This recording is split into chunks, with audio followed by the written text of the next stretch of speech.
One idea has changed how I see people in almost every moral debate. If you're anything like me, I'm tired of all the division and hostility. I'm tired of every disagreement becoming a judgment of the person on the other side. I think one of the best ways to see others as humans is to understand the story through which they view the world. I used to hear someone condemn oppression or distrust authority or declare something right or wrong and then focus on where we disagreed. But then I picked up Alec Ryrie's book, The Age of Hitler.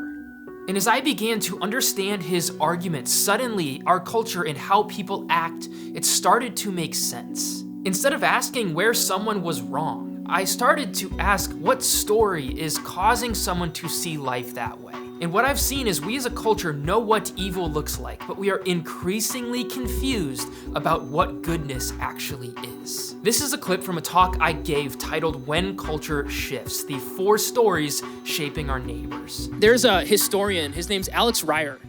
And in his book, The Age of Hitler, he argues that over a century ago, the most potent moral figure in the Western world was Jesus Christ.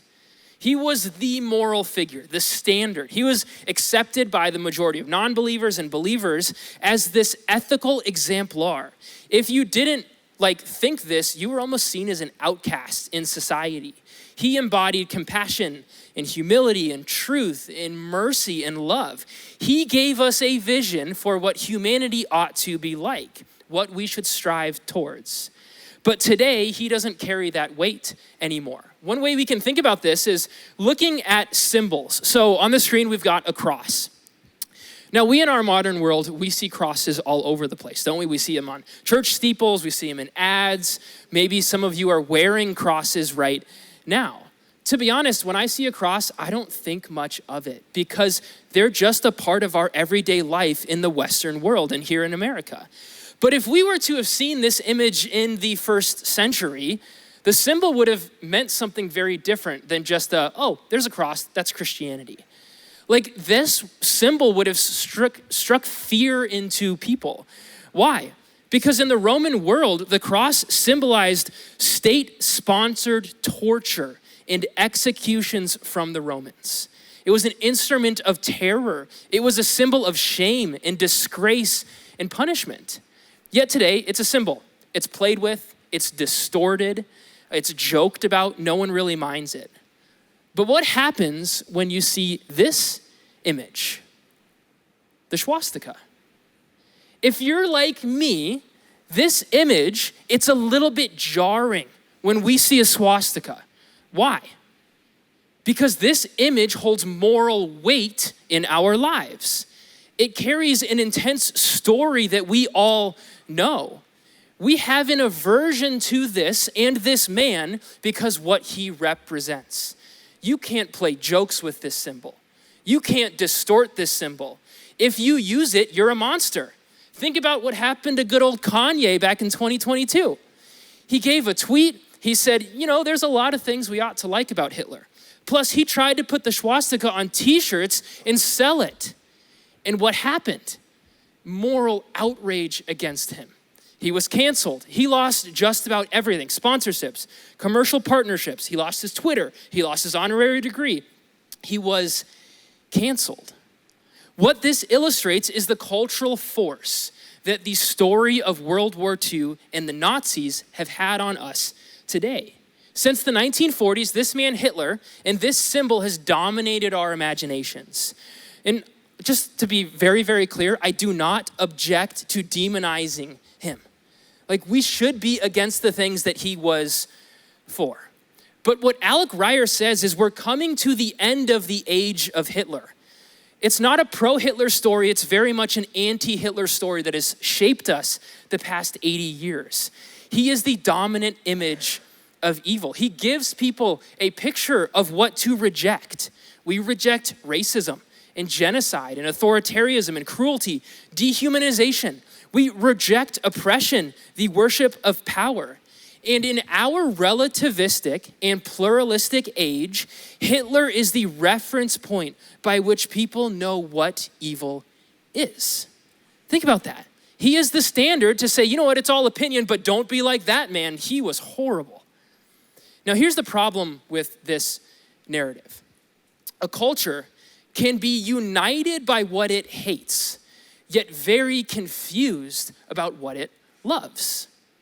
If Jesus is the moral center of our lives, goodness has a face. We are shown who we ought to become like. We see love of enemies. We see forgiveness. We see holiness and compassion. We see Jesus having courage without cruelty, give truth without manipulation. He has authority without abusing it, sacrifice without a self-display and a self-righteousness. But if Hitler becomes the dominant reference point, then morality is just negative. Don't be like that. Don't become that. Don't repeat that. Never again. And just think about, like, for those who live life without God, I hear this all the time. What do we hear? Well, at least I'm not a slave owner. Well, at least I'm not as bad as that guy. Well, at least I'm not oppressing people. Why?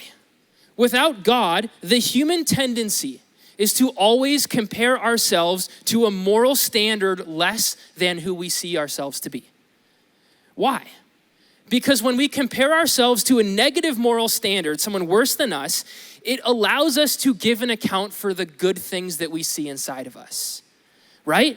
At least I'm not that. At least I'm more loving, more compassionate, not as oppressive as that person.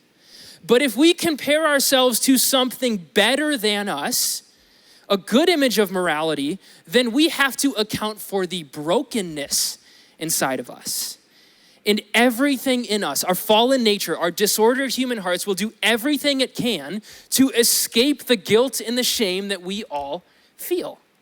Thus, having a negative exemplar to run from, we have become a society all about calling out the danger of authoritarian rulers, the idea that we're good people, and that we are good people who save societies from authoritarian regimes and ruthless cruelty and abuses of power. Just think about the claims that are made against the leaders in our government today. Who are they called? Nazis and fascists and authoritarians and oppressive. These are the claims that are made because this is the story that our society lives in. But the big problem with the anti-Hitler narrative, I don't think it's enough for the flourishing of human beings. I don't.